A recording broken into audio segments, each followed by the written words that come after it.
We'll do our best to provide you with an interesting and engaging presentation. We are going to try to do this. We wanted to do take a little less formal approach and not use the podium, but now the podium is kind of looking at Tanya through the plexiglass. But so I don't know if you are interested. If you wanted to come over this way, we may just kind of make eye contact in this general direction rather than that direction because of the podium. If you don't mind, that would be great. Apparently it's attached. Or we can move the podium. Yeah, we were going to move the podium, but we thought it might have, a bad outcome, so we didn't try. Even though two of my colleagues up here are engineers, so I could have sat back and just told them, okay, guys, go for it. Let's see some engineering. All right, well, without further ado, my name is Jan Shepherd-Kuchar. I'm on staff with ISIS, which is an immigrant settlement agency, but I have been working for the last 2 years with the Nova Scotia government on a project related to international qualifications recognition. To my left is Chris Dove, who is the Director of Professional Development with Engineers Nova Scotia. And to his left is Rosalie Hanlon, who is the coordinator of the Internationally Educated Engineers Bridging Program with ISIS. And Rosalie is as well an engineer, as well as a talented settlement worker. We would encourage you to ask questions if you have them throughout the presentation. So please go ahead if there's something burning. Don't wait till the end.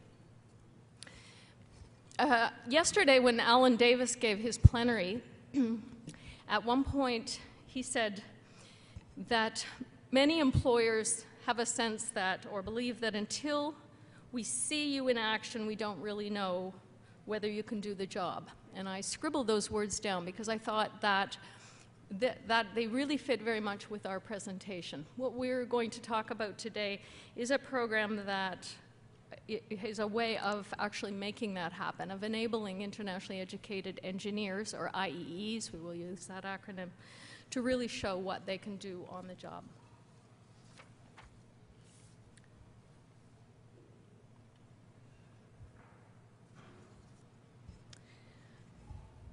So I introduced ISIS.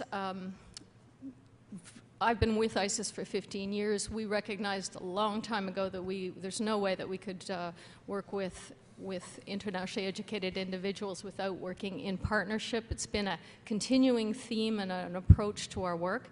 And because for many years, many of our clients have come with engineering backgrounds, we started working in partnership with Engineers Nova Scotia, or APENS, again, many years ago in a variety of different ways. Oh, I just realized that I think I... Is that press screen? Yeah. No, There you oh, well, I didn't... Oh, I just realized. That's okay. And in 2005, we formalized this partnership by creating a multi-stakeholder working group to bring together all the key partners, or key players, really, that hold a piece of the puzzle related to international qualifications recognition in engineering. The group continues to this day. It's co-chaired by me and by Engineers Nova Scotia, Chris or Len, the executive director. And we bring to that table on a regular basis the educational institutions, whether the university or the college, employers, government, the NGO, and representatives of internationally educated engineers themselves. So anyone who has a perspective or an interest in these issues is at the table, and we meet usually about 4 times a year. It does provide a forum for information sharing and discussion, but it also very much has an action agenda. And it's a table to which we bring new ideas, we discuss them, but we also go ahead and identify key partners and develop programs, and it can then become kind of morph in or add on an informed advisory role to programs that relate to internationally educated engineers. And it certainly has been, in some ways, the secret to the success of this program, too, because right from the beginning, from the very germ of the idea, we've had everybody at the table, and everybody could put their piece in. The registrar is there, everyone's there, and the buy-in is there right from the beginning. One of the programs that has been in place and run by ISIS for many years and is advised by this group is a work placement program. Suffice it to say, it's one of many workforce integration projects. It basically enables internationally educated engineers and others, it's not just for engineering, but it has worked well in this profession, to be matched and get some experience in with an engineering firm. So this is one program.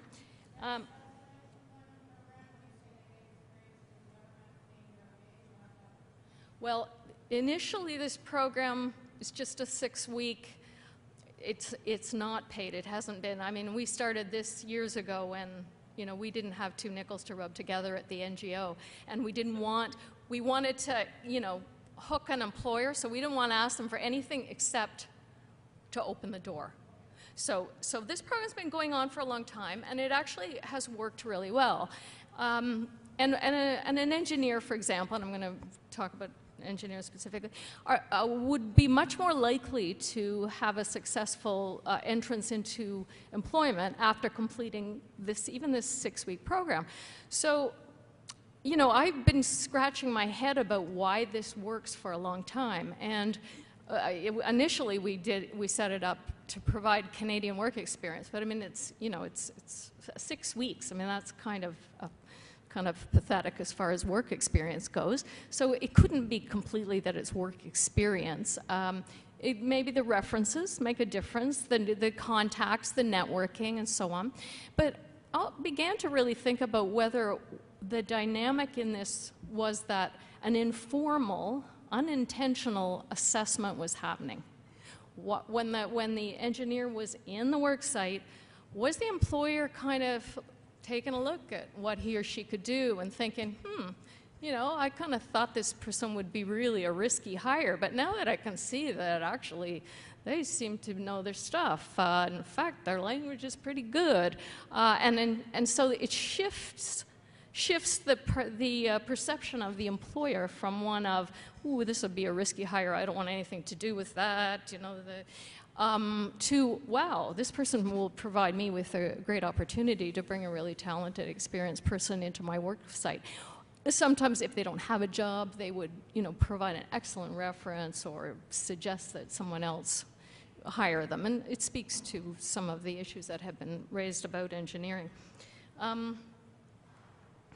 This is, these are 2 people in a work placement, 2 engineers. One of them is on our stakeholder group.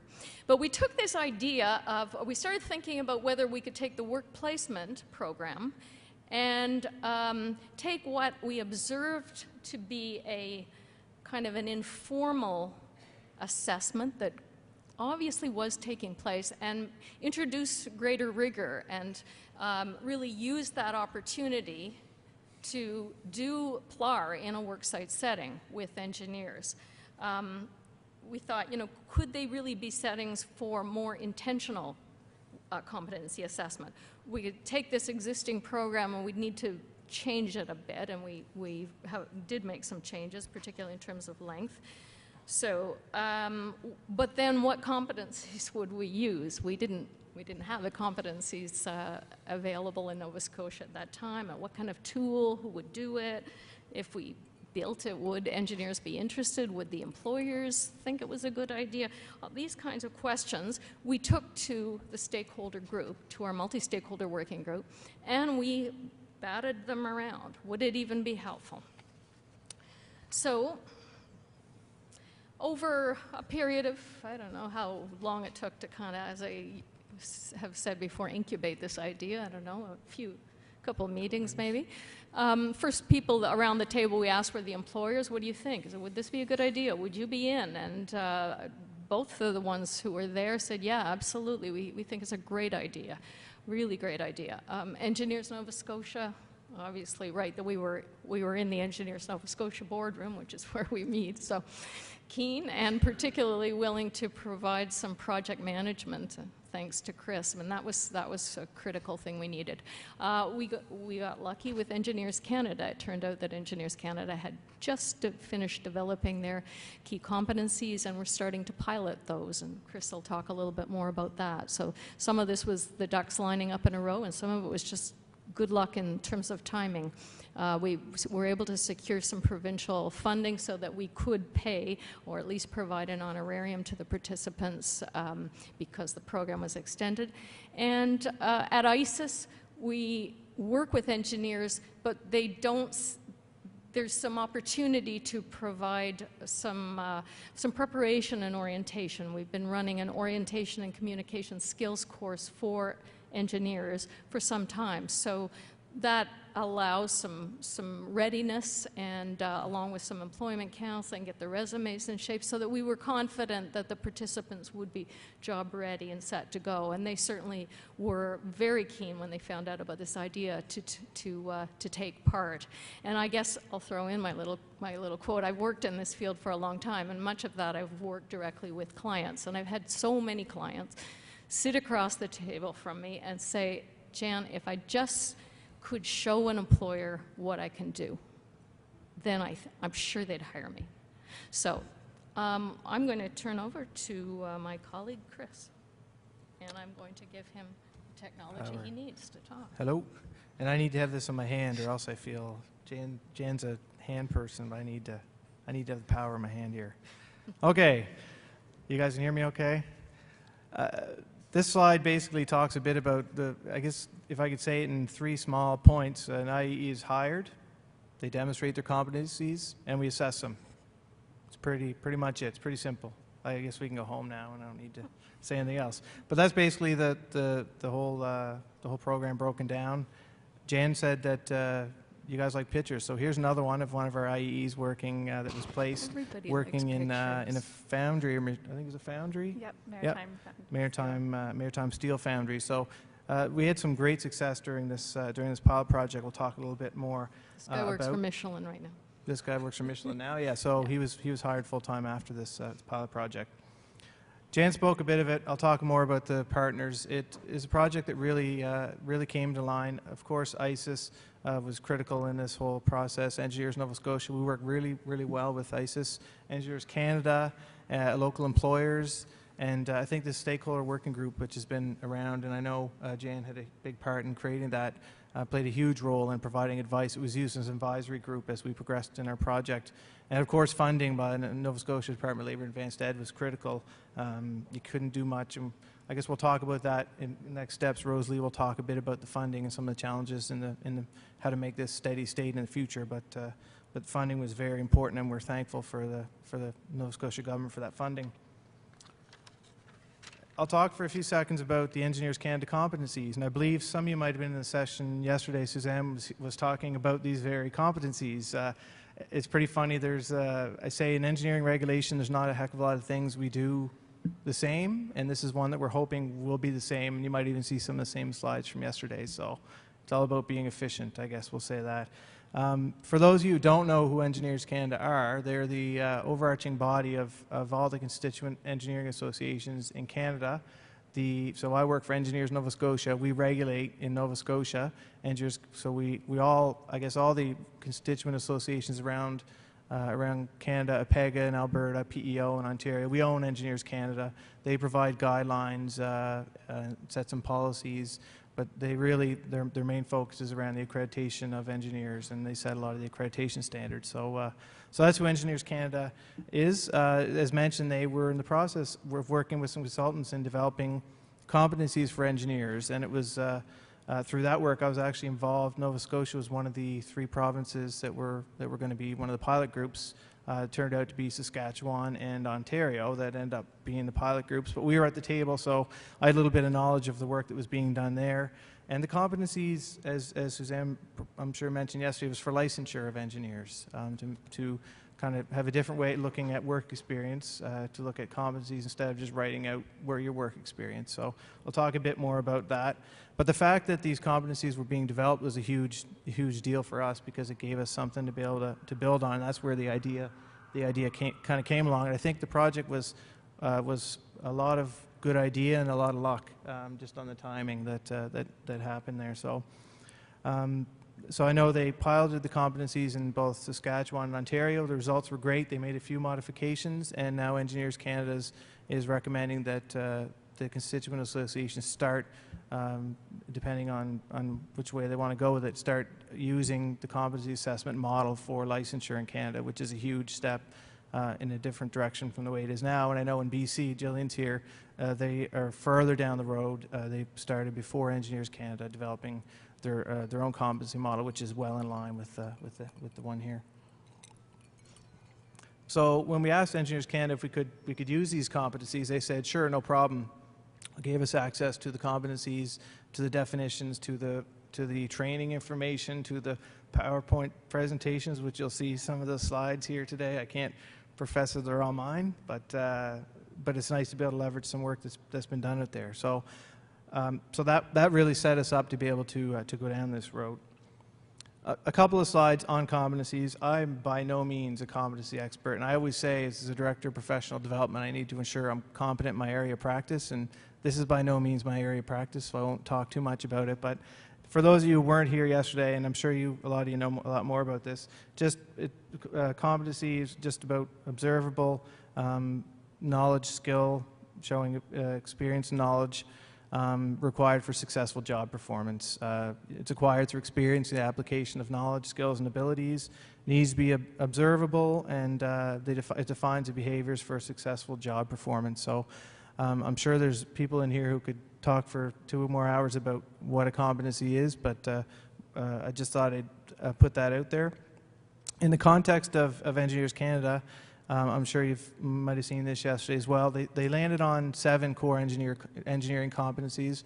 And so I believe there was 8 to start with, and through the pilot they realized that one of them could be shortened down. So these are the 7 core engineering competencies as developed. And I've heard other people say, well, some professions may have a heck of a lot more competencies that need to be met.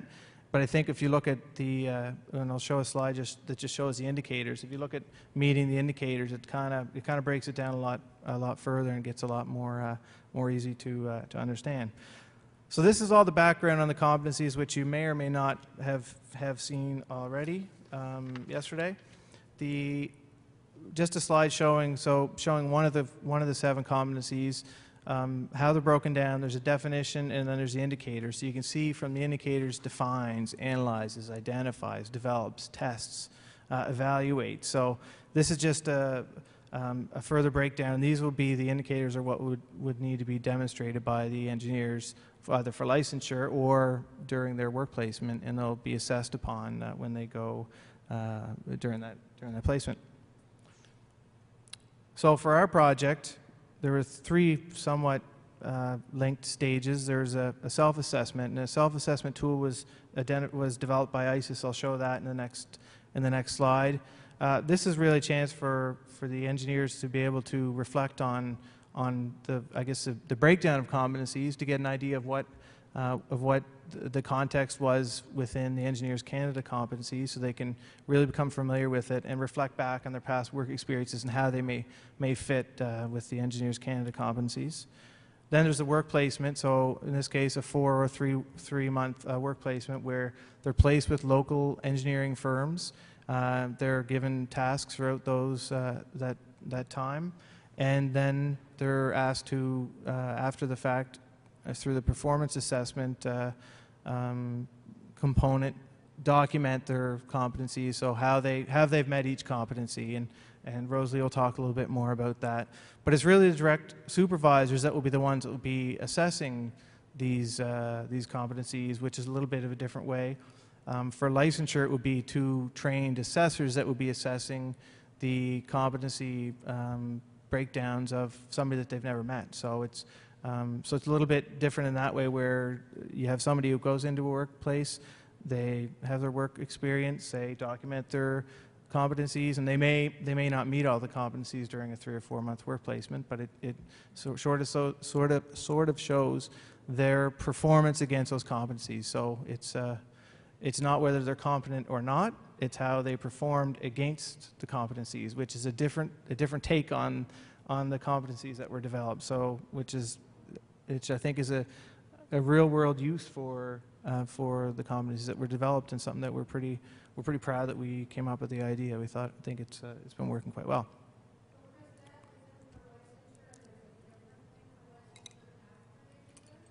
Can I address that? Yep. So it's in Nova Scotia, it's not, you couldn't submit the same examples of competencies to the licensing board. However, we use it as a tool to get especially internationally educated engineers to think about showing not just what they've done in the past, but why and how, because you can correct me if I'm wrong, but what the licensing board is not just looking at your ability to complete a task, but the thought processes that go into the decisions that you make. So it's not just about what you do, but more about how you do it. And that's what we're really trying to get, especially internationally educated engineers, to show, because it's so much more important to them, because there are a lot of other steps that could be put in place if they don't adequately convey what they're capable of doing. So. Yeah, can I get my 2 cents worth too? The Engineers Canada pilots were very geared to licensure. Our project is not so much geared to licensure, although the outcome, the product, the assessment at the end of the day will become part of what they will submit to Engineers Nova Scotia toward licensure, but they're not going to get an automatic, okay, fine. It doesn't have that degree of rigor in it. However, what we were more interested in, really, I mean, we wanted it to be a good tool, but we were more interested in the issue of employment and really assisting the engineers to be able to think about, demonstrate, articulate what they knew from before, and also demonstrate what they were capable of doing in a worksite setting. And there's sort of, Rosalie will talk also about the benefits on both sides. So it was for a different purpose. And it is possible in engineering, unlike some other regulated occupations, to become employed without being fully licensed. So that's a big issue. Like, that's important to note, that you can start working as in engineering without a PEng. Yeah, that's a key point, and that's how most engineers get trained through a mentorship program, where they report to or have somebody sign off on their engineering work, which isn't, in a lot of professions, isn't possible. But most definitely, the work experience that they gain here, all they need to do is write it up and submit it, and it should be relatively easy after they've done the assessment. They can basically take it, write it in a different format that's needed by our Board of Examiners, and submit it for licensure. So it is still very useful, and the ability to get that Canadian work experience, like Jan mentioned, is really one of the biggest benefits of this whole project. So. And that's one thing we actually haven't stated yet, but it's a 12-week competency assessment program. It was 4 months last time based on when they started over Christmas. So, but it's worth 3 months of in-Canada work experience, of which every international engineer needs at least 1 year of in-Canada or in North America experience to become licensed, no matter how many years they have before they arrive. For now. And we all know that that's something that's, was at CNR conference, that's something that's being looked at strongly by all regulatory associations now, and it might be removed in the future, depending. I know Ontario teachers, I think, were the first ones that removed that 1 year of Canadian experience because they saw it coming down the pipeline. So I know in our association, that's something that's really, our board is going to have to sit down and have a hard look at that 1 year of Canadian experience as needed, and really make a call on that. Yep.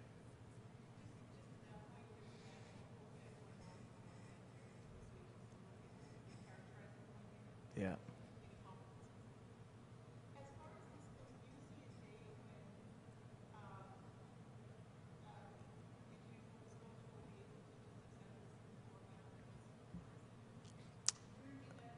Yeah, she wanted to know if there's some time in the future where engineers might accept this experience, or this, as it's written up for licensure.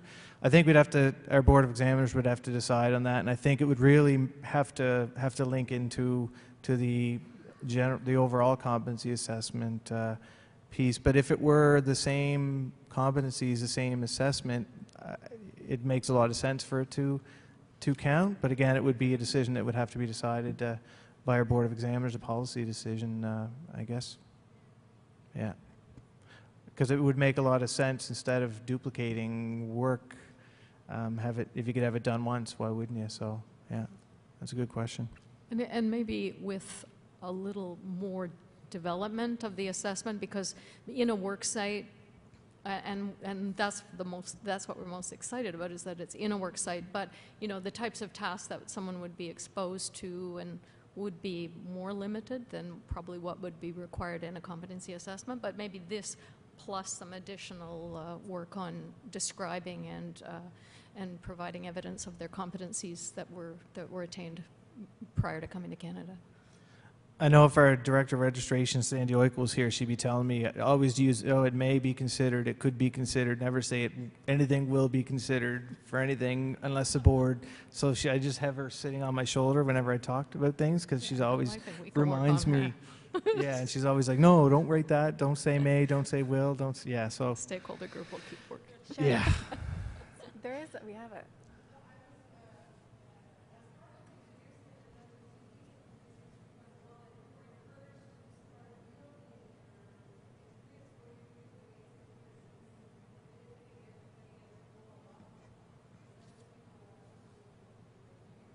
Yeah, for sure. I mean, if you could start, and I think that's why it'll be a longer term process. You start as you're working. If you go through the competency assessment, you know, for licensure, you're documenting your competencies, how you're progressing, you're showing. Because for licensure, we always look at engineers when they write their work experience records up to show that they have progressive ongoing development of themselves in an engineering environment. So when you look at the way it's done now for licensure, you look at to make sure that they're showing that they've built their career, that they've taken on more responsibility, that they've started from the work of an engineer in training to the work of a full-blown engineer, and they can handle that responsibility of a full scope of practice that professional engineers have. Because that's really, if you look at all the rigor we have around, it's just.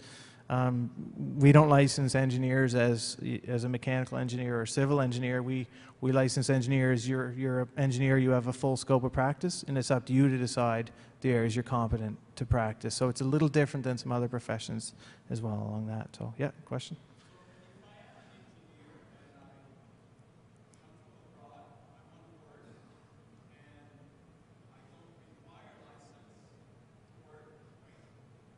It depends.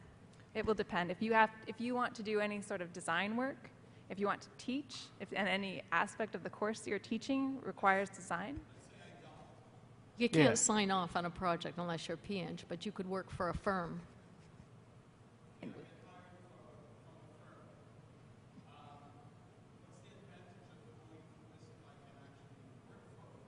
You get paid more. And also to get the firm to hire you. Because that's been an issue for many years, is that the perception on the part of employers is we don't know your engineering school, we don't know this company. It could be the biggest engineering firm in South Korea, but you know, in Nova Scotia, the engineering firms go, I don't know, we've never heard of that.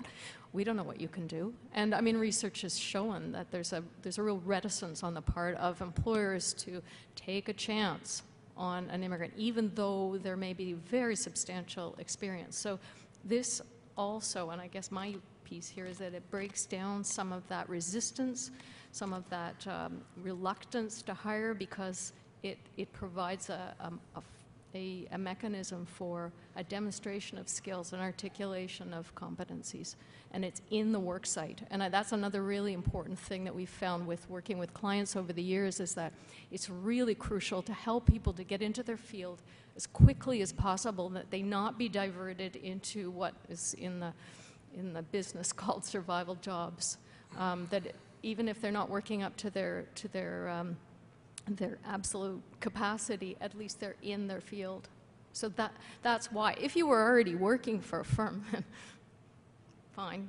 You know, it could help you as part of your portfolio towards licensure, but no, if you're working for, you've already got a job, well, that's fine. And most of the engineers that we see have decades of experience that go through the program. And normally the types of jobs or the level of responsibility in that job requires you to become professionally licensed. So. Yep.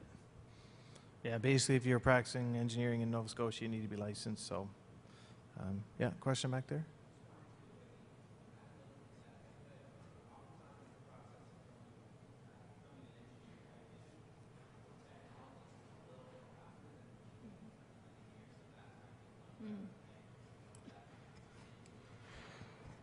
Yeah. Yeah.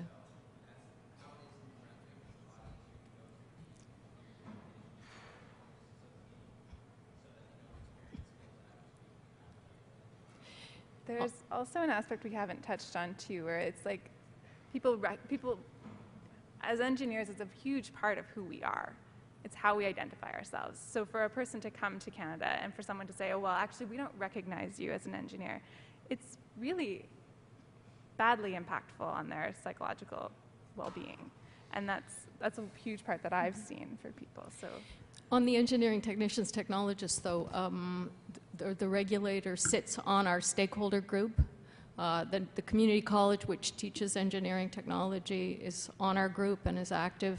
So in that way, we're able to link and keep up to date with the really good work that's being done in that field and explore alternative careers, or, you know, whether if someone's an engineer, an engineering technician or technologist. So we integrate those two, and we're all around the same table.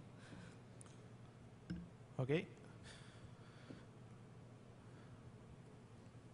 There we go. Here's just a sample of the work experience form. So for each indicator, there would be this form similar to this, where they'd have to fill these out. And again, this is based largely on the Engineers Canada work that they had done. So just looking at what you do, how'd you do it, and why'd you do it. So on the next slide,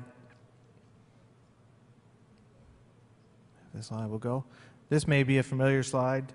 Suzanne, I believe, might have used this yesterday. So what did you do? I collected performance data by checking major equipment in order to understand the current operating limit. So instead of just saying, I did this, I did that, I did this, it's getting into a much more in-depth. So it's different than writing experience. It's a much more in-depth recount from them.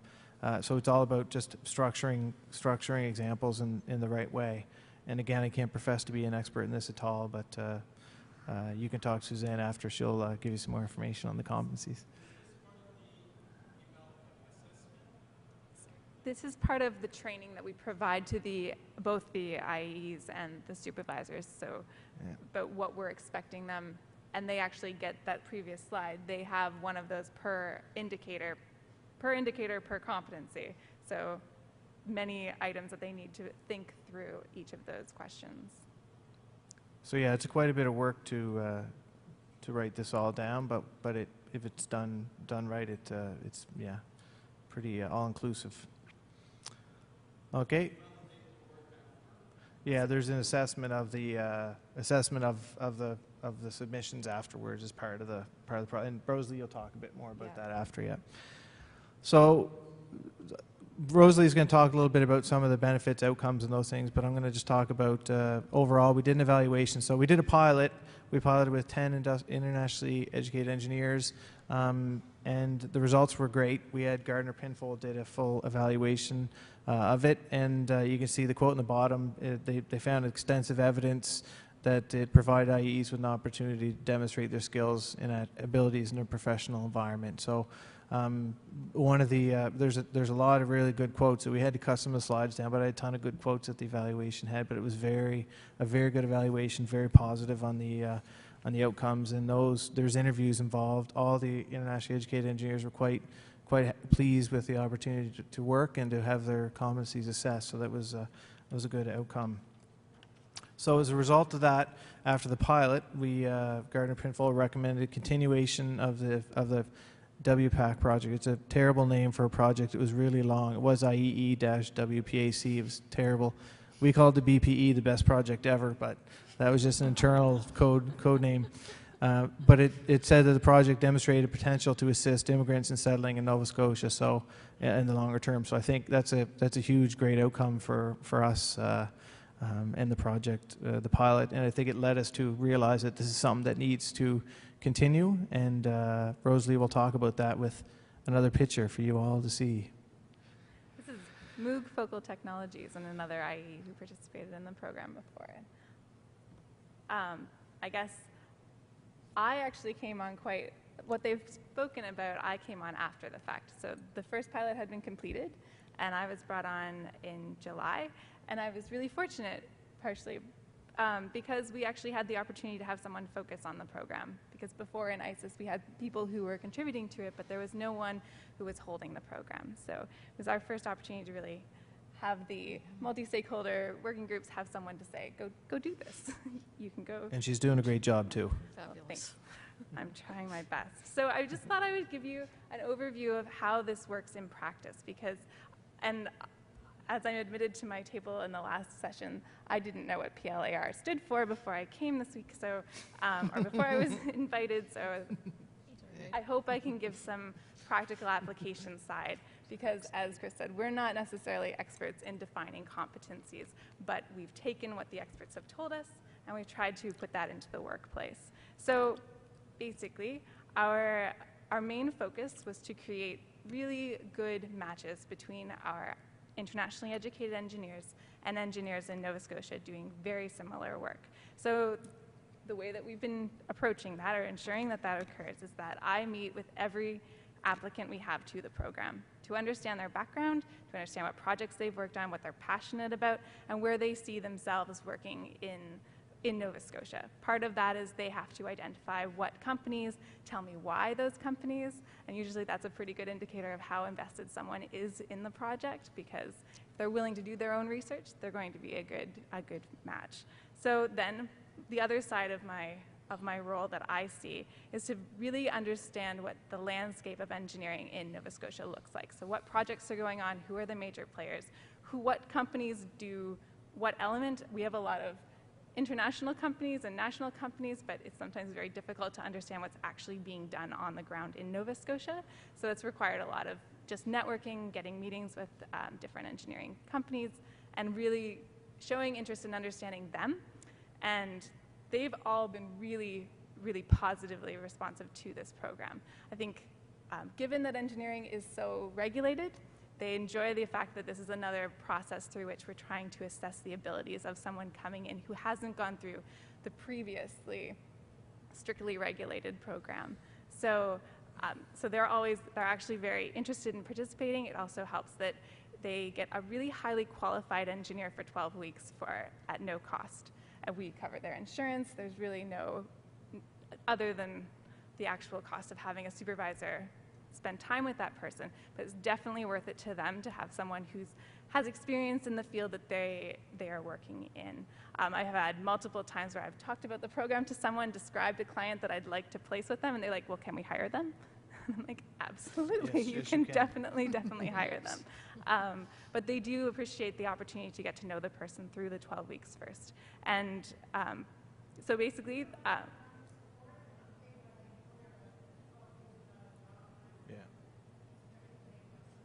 we have a $2,000 bursary. It's a $2,000 bursary right now. And that was from, we do, ISIS covers the insurance for that. Yeah, we have an insurance program that was with the work placement program. So there also is a loans fund. So there is the possibility of borrowing money. And, you know, the finances are an ongoing challenge. But 3 or 4 months goes by and someone is not employed, and 3 or 4 months goes by and they've gone through this process, they're at a very different place Absolutely. than they were if they hadn't taken part in it. And the companies don't like to see the IEs not get paid, but they just don't want to pay them themselves. So it's sometimes interesting. These are the Yeah. funding challenges that we have Yeah. to try to. They don't want to pay them, but they want to see that they get paid. But something. Rosalie has some ideas on Yeah, we're working on that. That's I've only Opportunity. been here to make since them July. pay without realizing it. Yeah. Exactly. Well, but I wanted to point out that I wanted to respond to your question with. So many times I've heard from our participants that it's not the money. They don't care. It's really beneficial and absolutely they need the support. But if push came to shove, if it had no support, they would still participate because it's their best chance of getting into the engineering field in Nova Scotia. So, so basically, we've had a lot of success. By the time we identify a company and they're willing to participate, I haven't had any to date an IE meet with a company and they say, no, we're not interested. And multiple times we've had 2 candidates go to a company because they've met both of them, and they may be slightly different candidates, but they fit different roles within the organization, so they've taken on 2. So that's been really positive, and it's positive on both sides. So the next step, once they've been introduced, we have, in the first pilot, there was a start and end date. During this pilot, what we've decided to do is do a rolling start. So anytime a match has been made, we've started that placement. So there's a training that takes place for the internationally educated engineer on how to demonstrate competencies, and then a training for the supervisor on how to assess those competencies. So, and in that training, we discuss some of the limitations that Chris touched on. It is only 12 weeks. So finding 3 good examples that hit on all of those indicators, I'm finding is pretty much impossible at this point. But we're kind of still in the reflection mode of the program. So, but ideally, you would have 3 examples. And I just wanted to add, I talked a bit about the good luck and timing of this. The training consultant that we have, actually, Nicola Hartling, her name is, worked on the Engineers Canada competency development with consultants, and just so happens she is I think she's a psychology student at SMU in Halifax, and she loves shoes, so we hired her to do some consulting for us so she spends all her money on shoes, I think, so she's been doing all the training and follow-up and support, so it really, without Nicola, it would have been a challenge for the pilot and longer term, because she knows this stuff. She helped develop the competencies, and she's the one who's modified the tools for our pilot and modified the training and delivers all the training. So it's worked out really, really well. And I forgot to mention that before, but I'll stop jumping in. Yeah, no, that's okay. Yeah, so both are trained, and then they start essentially working together for those 12 weeks. What we're now working on is the follow-up and support. That's essentially my role, is to support those placements and find if there are resources that they need, or right now our main focus is finding what other services ICES provides that would benefit the IE while they're in the placement. So we have a English in the Workplace program where and now when someone starts, it's generally there is some element of their English that would benefit from more support. So right now I have 2 IEs who are in their placement who are also working on their writing skills. So that will be continuous throughout their placement. And that takes place at the work site. So it's focused on what the employer deems is necessary for them to be more successful in their work. So I think that's a really great opportunity to further support while they're still getting the benefit of being in the workplace. And then once the 12 weeks are over, there's the formal assessment that's done. And that assessment actually kind of has 2 parts, where the IE has then submitted their ideally 3 examples per competency that hits on all of those indicators. The supervisor goes through a formal assessment of reading each one and having to make an assessment based on the competency. So an overall competency, they don't grade each example, but it has to be what they see consistency-wise throughout 3 examples. And we do require that they only assess based on what's written down. So even though that person was really awesome, but they didn't write it down, they can only assess on what's been documented, which is one reason why I'm adding more support to our IEs while they're about to submit their experience records to get more support in preparing those. And then the other half of the assessment is when I go to meet with the IE and the supervisor at the end for the last meeting, where we go over each of the competencies, the assessment, each of the examples and the assessment that was done. And that's an opportunity for the supervisor, if they haven't already done so, to actually go through and explain why it is that they've given them whatever assessment that they have provided. And it's a good way for me to know how engaged the supervisor has been throughout the process and how bought in both entities are for actually doing a competent assessment. I did my first one last week. It was with one of our IEs who started when I started, actually. So they completed, and he's now been hired on. And we saw in the last pilot that if someone was hired on, they were less likely to actually complete the assessment, or at least submit it in a meaningful way. So we're trying to add this part where it's a last. We also tie it to their money, so we don't provide the last half of the financial support until they submit it to us. But we're interested in receiving those assessments to see what we can garner from them and then further improve the program based on those. And then obviously improvement, and that's kind of, I guess, what I've already talked about is how we want to improve the program by many different ways. Sure.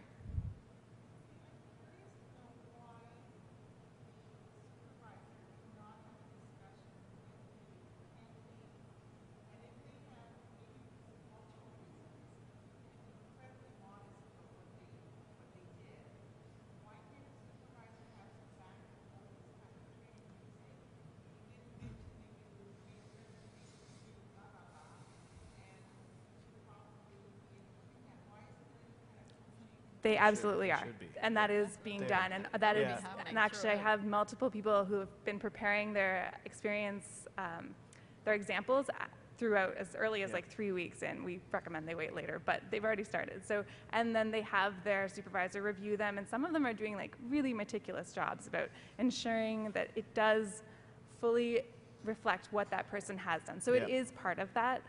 It's not, we need to formalize that because they've kind of gone off and done that on their own, and we haven't really made that be required. But absolutely, that is part of it. You know, that's-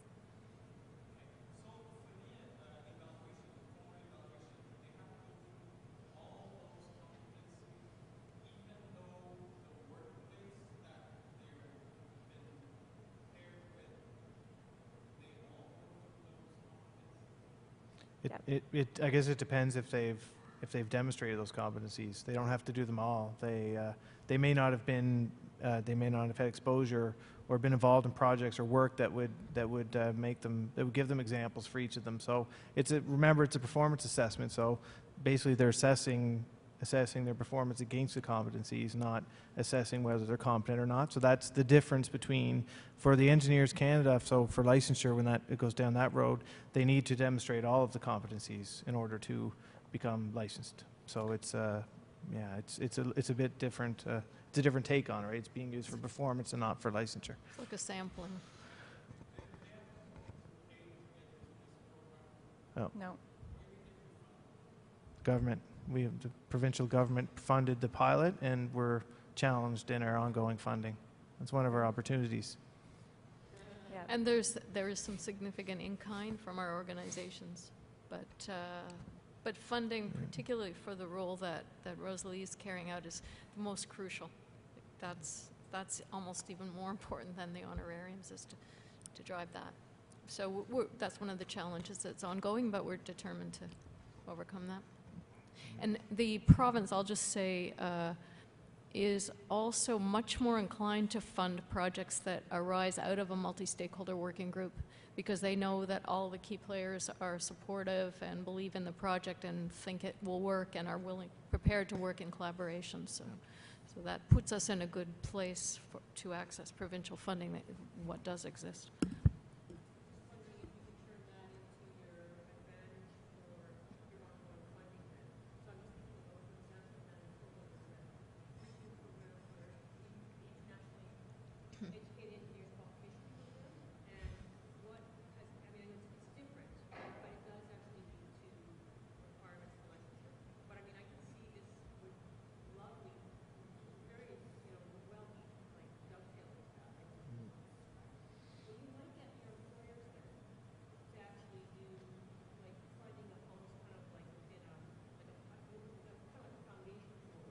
Yeah, that's exactly what we're. Mm-hmm. Yeah. Yep. Yeah. Yep. Yeah. Then matching. Yeah. Yeah. That's- Yeah, yeah. we're definitely thinking Yeah. definitely along those lines as well. Yeah.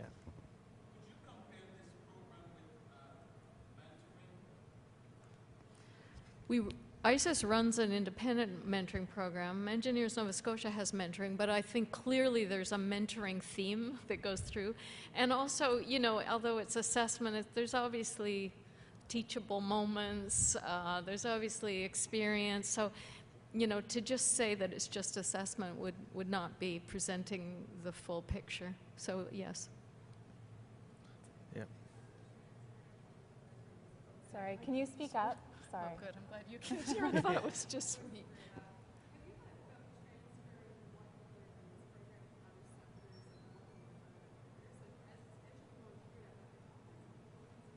Yeah.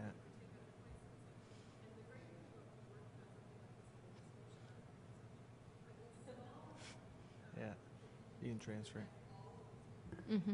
Yeah.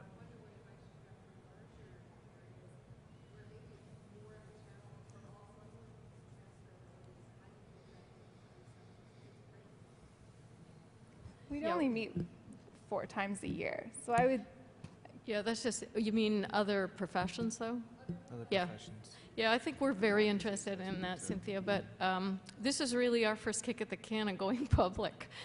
You know, we did the pilot, we had the evaluation, we thought, oh, well, we'll be able to kind of begin to talk about it at CAPLA this year, so we're just starting that, but I think that definitely that's part of what we'll be thinking about as well. And we do have stakeholder groups in other professions, so, and one of the values of that model has been cross-fertilization from profession to profession.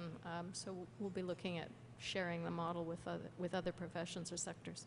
I'm going to quickly go through these because we're going to run out of time. But so employer benefits, basically, it's a really easy way for them to test out a potential employee. Someone who they probably wouldn't have hired through the hiring process, but someone who they're willing to give a chance to through the program, and then they end up keeping them. Through our first pilot, we had about a 50% retention rate. I believe almost 50, yeah, I think it was 50% who were kept on by the placements they were made. And we've focused on ensuring that there are better placements this time, so there are better matches. So we're hoping to improve that statistic. Benefits to the IE, as I mentioned before, it completes 3 months of their 1 year in Canada work experience. Jan mentioned earlier our Orientation and Communications for Engineers program. That completes another of those 3 months, and typically they do that program before entering this program. So that means they only need to work for another 6 months before they're eligible to apply for the licensure. So basically, otherwise they get the opportunity just to prove themselves. As Jan mentioned, I've had multiple people just say, like, Rosalie, just get me in there, I'll do it. Don't worry, I'll make you proud of me. So. And then ideally, if there are gaps in their knowledge, we can then address those either through ISIS or through further education in the informal systems. Employer, I went backwards, sorry. Another This picture. is another picture of one of Two our happy IEs engineers. Yeah, very happy looking. Scotia weather. And basically our project outcomes are that IEs understand their abilities within their own division of engineering, because if we do a good job of that match, they actually know what they should be hitting the ground running doing, and they can self-identify any gaps that there are. Employers better understand the competencies of IEs. They're more willing to hire others, so if they then meet someone else from a similar country, they're actually more willing to hire them outright without going through the program. And then employers are, I'm just going to go. I keep pressing the red Going button. backwards again. Sorry. So I was told just to skip this because we've talked a lot about challenges before. But essentially, like, some common practices, you're probably really familiar with the challenges that are being faced. But I want to just touch on some stories. There are common practices. So we had an engineer who was asked to do estimating a project. And he was asked to estimate all of what you would need to build a road. And he prepared it. He did a great job of, like, doing it in Excel and having all the details there. And all the data was correct and it was done well, but the way he presented the information was top down. So it was all of how the very top layer, and I'm going to talk out of my discipline in a moment, and just went down from there. Whereas in Apparently Canada, which was also news to me, we go from the bottom up. So it wasn't that he had done it wrong. It was just that the way that he chose to present the information, they were just surprised, and that was then corrected. Another example was in our first pilot, we had a very competent female engineer who was we placed at a consulting firm, and she had built skyscrapers in China, and, like, huge, massive projects. And she was frustrated because she was doing work that was below what her competency level was. So they challenged her to design the building that they were also working on in tandem with an engineer in Nova Scotia. So they did that project, and she did very well in the things that she was capable of doing, but at the end hadn't taken into account the effect of snow. the weight requirement of snow in the winter. And that's just a really good example of how it's not that they're not knowledgeable, it's not that they're not able, but there is it's necessary for them to be involved and understand the Canadian context of engineering. I listed the roles